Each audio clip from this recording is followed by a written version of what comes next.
11 mutual fund जिनने 5 year में 415% जितना रिटर्न दे चुके हैं। आज मैं आपके सामने इस वीडियो में ऐसे 11 म्यूचुअल फंड लेके आया हूं जिनमें पास्ट में अच्छा रिटर्न दिया है। मगर पास्ट के रिटर्न को देख के हमें कभी भी फ्यूचर में इन्वेस्टमेंट नहीं करना चाहिए, उसकी ग्रोथ देखना चाहिए, बाद में इन्वेस्टमेंट करने की सोचनी चाहिए। यहाँ पे कोई फ्रेंड बाय सेल रिकमेंडेशन नहीं है, वीडियो एजुकेशन पर्पस के लिए बनाई, आपको जानकारी मिले कि भाई म्यूचुअल फंड में भी अच्छे पैसे बन सकते हैं। मगर क्या चाहिए हमें, वहां पे चाहिए धैर्य। जिनने यहाँ पे पेशेंस मेंटेन किया होता तो बेसिकली यहाँ पे आप देख सकते हो इन्वेस्टमेंट की अमाउंट यहाँ पे 5x भी होगी। तो उस कौन से 11 फंड है जिनने अच्छा रिटर्न दिया है, तो मैं आपके सामने रख रहा हूं। तो फर्स्ट यहाँ पे देखिए तो आईसीआईसीआई प्रूडेंशियल, कॉन स्मॉल, तो पूरी पूरी डिटेल्स भी हमने यहाँ पे दी, आप देख सको। आईसीआईसीआई प्रूडेंशियल इंफ्रास्ट्रक्चर फंड जो 3 साल में 29%, 5 ईयर में 39% और 10 ईयर जिनने होल्ड किया तो एवरी ईयर 18% जितना रिटर्न यहाँ पे कमा के दिए है। यहाँ पे देखिए तो बढ़िया फंड है इंडिया इंफ्रा ग्रोथ फंड। देखो जब भी इन्वेस्टमेंट करो तो उसका क्या है, मोटिव क्या है वो देख लो। इंफ्रास्ट्रक्चर, जैसे इंडिया में इंफ्रास्ट्रक्चर अभी डेवलप हो रहा है, ग्रोथ में है, तो जिसने 5 ईयर बैक यहाँ पे इन्वेस्टमेंट किया तो उसको तो अच्छा खासा रिटर्न भी मिल गया है। और अभी भी ए सेक्टर यहाँ पे बुलिश है, इसलिए मैंने इंफ्रास्ट्रक्चर का एक फंड मोतीलाल ओसवाल का आया था तब मैंने वीडियो बनाई थी।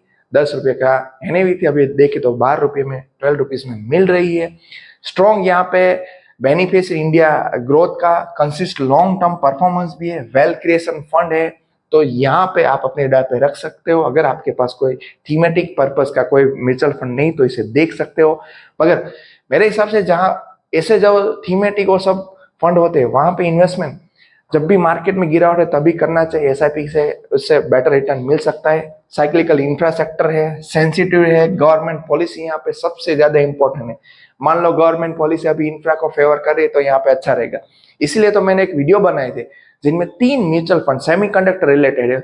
और आप देख सकते हो कभी 90% जितने सेमीकंडक्टर की जो भी प्रोडक्ट है हम इंपोर्ट कर रहे हो, फ्यूचर में हम यहाँ से बनाने वाले, तो तीनों वो भी म्यूचुअल फंड की वीडियो मैंने बनाई, आप जाके देख सकते हो। उसकी लिंक भी मैं आपको दे दूंगा, चेक करो कि भाई कहाँ पे अभी भी फ्यूचर दिख रहा है।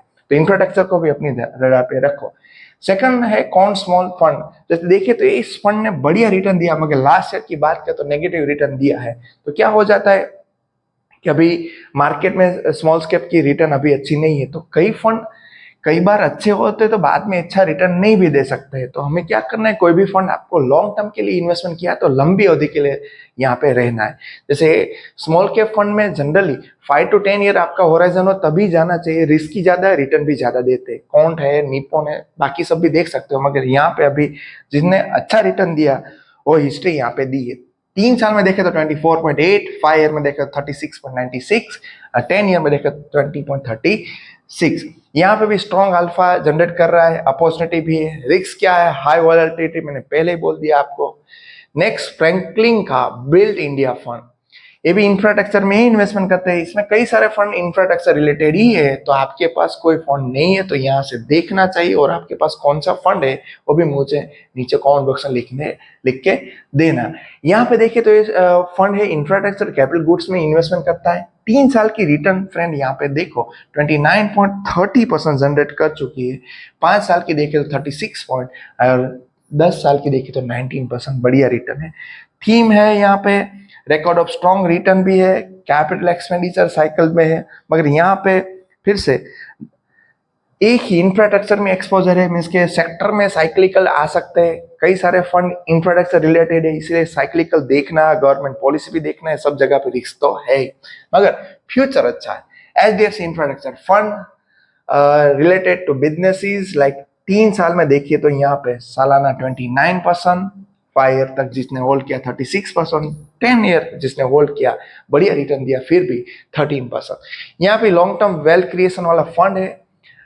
वॉलेटिलिटी रिस्क सब में यही है कि हाई इंफ्रा सेक्टर में वॉलेटिलिटी ज्यादा रहती है, गवर्नमेंट की पॉलिसी यहाँ पे सबसे ज्यादा इफेक्ट करती है।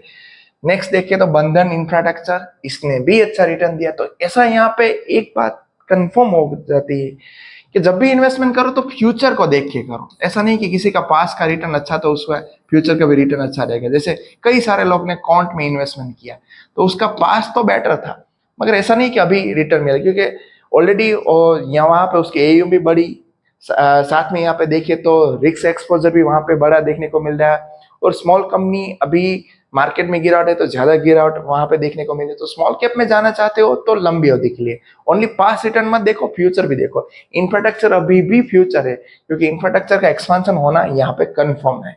तो जहां अभी हम खड़े हैं वहां से भी इंफ्रास्ट्रक्चर यहाँ पे अच्छी खासी भूमि में जा सकते हैं, तो उसे आप अपनी रडार पे रख सकते हो। इंफ्रास्ट्रक्चर साथ में आप सेमीकंडक्टर भी रडार पे रखो, जैसे कि 3 म्यूचुअल फंड मैंने उसमें भी बताए थे।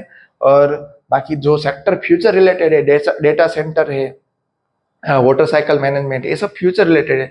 जहां फ्यूचर है उस सेक्टर को हमें अपने रडार पे रखना चाहिए, तो इसे भी अपनी रडार पे रखो। पॉलिसी अनसर्टनिटी ये सब में, इंफ्रास्ट्रक्चर वाले सब में सेम ही सब में है कि जहां जहां भी इंफ्रास्ट्रक्चर है वहां पे गवर्नमेंट पॉलिसी इंपैक्ट होने वाली है।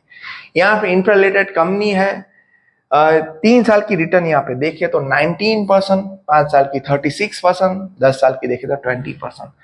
यहाँ पे इन्वेस्टमेंट स्ट्रेटेजी है, approaches offer unique exposure, long term alpha generate कर रही है, सेक्टर वोलेटिलिटी सब में आपको देखने को मिल सकती है। नेक्स्ट देखें तो डीएसपी इंडिया टाइगर फंड, बढ़िया फंड, सपोर्टिंग इकोनॉमिक्स रिफॉर्म, सभी सेक्टर में ये फंड बढ़िया है। ट्रैक रिकॉर्ड इसका भी देखिए तो 3 साल का 27%, 5 ईयर में 35 और 10 ईयर में 17% रिटर्न जनरेट किया है। यहाँ पे देखिए तो साइक्लिकल सेक्टर का रिस्क सब में है, गवर्नमेंट पॉलिसी के साथ चलता है। Next ICICI prudential Bharat 22 fund of fund, यहाँ पे अच्छा रिटर्न जनरेट करने वाला फंड है, comprising PSU and infra heavy company. दोनों चीज अच्छी है, मगर पीएसयू में अभी देखिए तो अभी मेरे हिसाब से अच्छे मौके है, क्योंकि अभी अच्छी गिरावट वहां पर देखने को मिली है। तो करेक्शन पे पीएसयू अपने रडार पे रखने चाहिए, तो उसका ही फंड है। यहाँ पे 3 साल की रिटर्न देखिए तो फ्रेंड 27%, 5 ईयर की 35% और 10 ईयर में इंफॉर्मेशन अवेलेबल नहीं, क्योंकि 10 ईयर हुए नहीं है फंड को। यहाँ पे पीएसयू प्लस इंफ्रा दोनों का आपको बेनिफिट मिलेगा। 100% है गवर्नमेंट बैकअप में, मीन्स गवर्नमेंट की पॉलिसी फेवर में रहेगी। तो यहाँ पे इंफ्रास्ट्रक्चर ये फंड, यहाँ पे DSP fund, sorry ICICI prudential Bharat 22 fund आपको ऊपर जाते देखने को मिलेगा। अगर अगेंस्ट में रही गवर्नमेंट पॉलिसी, मीन्स के कुछ भी यहाँ पे हिलचाल हुई तो यहाँ पे इश्यू हो सकता है। सो कभी भी इन्वेस्टमेंट करो तो गवर्नमेंट पॉलिसी के साथ है, वहां पे स्मॉल अमाउंट ही इन्वेस्टमेंट करनी चाहिए, क्योंकि वहां पे फ्लक्चुएशन ज्यादा देखने को मिलते, ग्रोथ भी ज्यादा मिलने को देखने को मिल सकती है। दूसरी बात, पीएसयू अभी भी ग्रोथ में ही है, अच्छा कर रहे हैं, मगर हाई वैल्यूड हो गए थे इसलिए अभी रिटर्न नहीं जनरेट कर रहे, मगर देखिए तो अभी अच्छा खासा वहां पे भी मौका है। पीएसयू में जैसे पहले बोला आपको, परफॉर्मेंस उस पर डिपेंड है, हाई वोलेटिलिटी है क्योंकि पब्लिक सेक्टर है। नेक्स्ट देखिए तो Aditya Birla PSU equity fund, PSU में इन्वेस्टमेंट करता है एनर्जी में, इंफ्रा और बैंकिंग। मान लो कि आप डायरेक्टली पीएसयू में इन्वेस्टमेंट नहीं कर पाए तो ऐसे फंड ढूंढ लो, वहां पे अच्छा रिटर्न दे सकता है। 5 साल में की बात करें तो 31%, 3 ईयर की, 5 ईयर की बात करें तो 35%। पीएसयू रिवाइवल स्टोरी है, एट्रैक्टिव वैल्यूशन में पीएसयू था तब अच्छा रिटर्न इसलिए दिया, अगर अभी पीएसयू देखे तो अच्छे खासे डिस्काउंट में, तो अभी भी आप देख सकते हो। फिर से पीएसयू गवर्नमेंट पॉलिसी वाले सब है, इंफ्रास्ट्रक्चर है, सब गवर्नमेंट पॉलिसी पे डिपेंड है।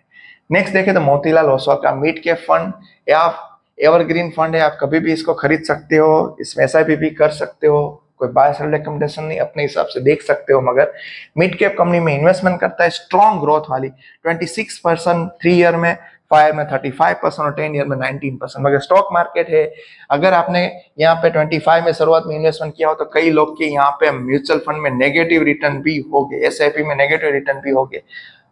मगर यहाँ पे कई लोग एसआईपी म्यूचुअल फंड लोग को देख के यहाँ स्टार्ट कर देते, ऐसा नहीं करना है, देखना है। यहाँ पे फ्लक्चुएशन ज्यादा देखने को मिलेगी। सपोज आपने एसआईपी या आरडी बनाई तो आरडी यहाँ पे स्टैटिक रहेगी, फिक्स रहेगी, जो चीज आपको यहाँ पे नहीं देखने को मिलेगी। पहले यहाँ पे नेगेटिव रिटर्न होगा तो 1-2 साल में ऊपर आरडी से भी चला जाएगा, मगर उसके लिए आपको वेट करनी पड़ेगी। इसलिए मैं बोल रहा हूँ एसआईपी म्यूचुअल फंड जो भी करो स्टॉक मार्केट में, जो भी खरीदो, एटलीस्ट आपका होराइजन 3 to 5 ईयर का तो मिनिमम होना ही चाहिए। जितनी लंबी आप वहां पे दौड़ोगे उतना ही अच्छा रिटर्न मिलने वाले। इसकी भी ट्रैक रिकॉर्ड देखा, मीडियम मिड कैप ग्रोथ अच्छी है, यहाँ पे ट्रैक रिकॉर्ड भी अच्छा है। हायर वोलाटिलिटी है लार्ज कैप से, सबको मालूम है। सबसे ज्यादा वोलाटिलिटी स्मॉल कैप में, उसके बाद मिड कैप में और उसके बाद लार्ज कैप में। Lastly ICIC prudential commodities fund, यहाँ पे भी आप देखें तो company commodity and natural resource में यहाँ पे इन्वेस्टमेंट कर रही है। 3 इयर्स में 21%, 5 ईयर में 35%। यहाँ पे कमोडिटी का स्ट्रॉन्ग सपोर्ट मिला है, डाइवर्सिफाइड इक्विटी पोर्टफोलियो आपका बन सकता है। और यहाँ पे एक चीज है, वो कमोडिटी प्राइस फ्लक्चुएशन ज्यादा होती है, ग्लोबल मार्केट की वोलेटिलिटी की यहाँ इम्पैक्ट भी ज्यादा रहती है। तो सभी फंड के अपने अपने हिसाब से जो भी एडवांटेज है, डिसएडवांटेज, वो मैंने आपको समझाया। वैसे देख सकते हो आप, 11 फंड अच्छे फंड है, पास में तो अच्छा रिटर्न दे चुके हैं, मगर फ्यूचर में मैंने आपको जैसे बताया कि उस हिसाब से भी हो सकते हैं। यहाँ पे अच्छे फंड 376 to 415% रिटर्न दे चुके हैं। फंड की पास रिटर्न देख के हमें कभी भी अभी प्रेजेंट में इन्वेस्टमेंट नहीं करना है। प्रेजेंट में हमें वो चीज देखनी है कि फ्यूचर ग्रोथ है, कौन से सेक्टर में, उस सेक्टर में जाओ और उस सेक्टर में एसआईपी ना करते हो। जब भी आपको डिस्काउंट में, जब भी आपको मार्केट में करेक्शन मिले तो डायरेक्टली इन्वेस्टमेंट करना अच्छा साबित हो सकता है। बस फ्रेंड, इस वीडियो में इतना है। वीडियो इन्फॉर्मेटिव लगे तो हमारे चैनल को सब्सक्राइब करना मत भूलना। Thank you.